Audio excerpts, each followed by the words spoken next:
Virus, benda kecil mengerikan yang udah merenggut jutaan manusia di dunia. Mulai dari cacar yang udah ada sejak tahun 10.000 sebelum Masehi dan menelan lebih dari 300 juta korban jiwa. Hingga saat ini, virus COVID-19 yang udah ngebunuh lebih dari 1 juta korban jiwa. Orang-orang saat ini mungkin banyak berharap agar virus di dunia ini lenyap. Namun, apakah dunia akan lebih indah tanpa virus?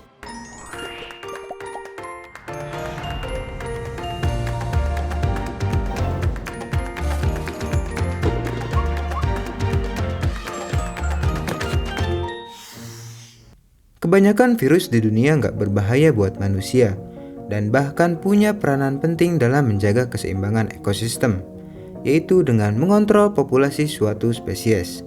Kita ambil contoh salah satu virus yaitu Bacteriophage, dari bahasa Latin yang artinya pemakan bakteri.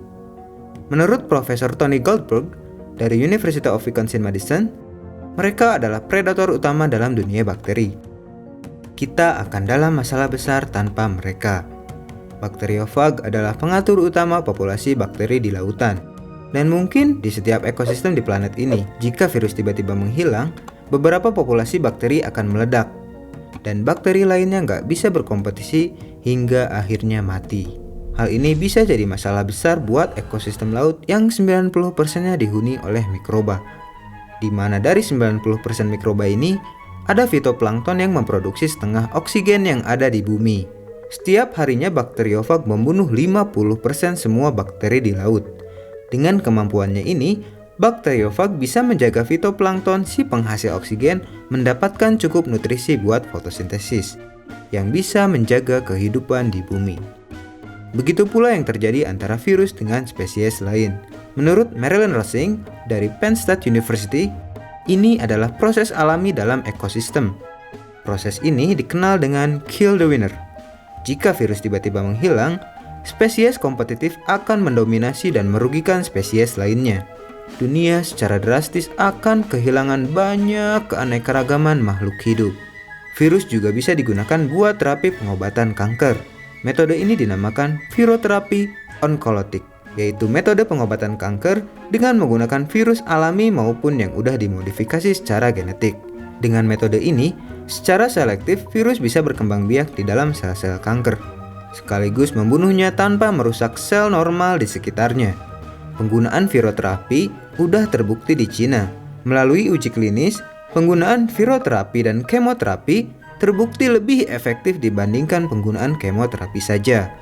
Walaupun masih perlu banyak dikembangkan, tapi pengobatan kanker menggunakan virus ini bisa jadi metode terapi kanker yang inovatif dan menjanjikan. Beberapa virus juga bisa jadi agen terapeutik buat mengobati penyakit tertentu. Contohnya, terapi phage.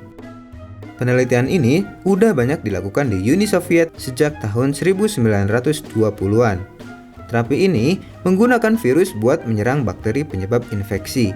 Sekarang ini, terapi phage banyak dikembangkan oleh para peneliti, gak hanya karena meningkatnya kekebalan bakteri dari antibiotik, tapi juga karena terapi ini bisa menyempurnakan pengobatan dengan melumpuhkan jenis bakteri jahat saja, dan gak menyerang keseluruhan jenis bakteri seperti yang biasa dilakukan antibiotik. Menurut Sattel, cukup banyak nyawa yang sudah diselamatkan dengan menggunakan terapi phage ini saat penggunaan antibiotik gagal. Para ilmuwan berpendapat masih banyak lagi manfaat virus yang perlu diteliti.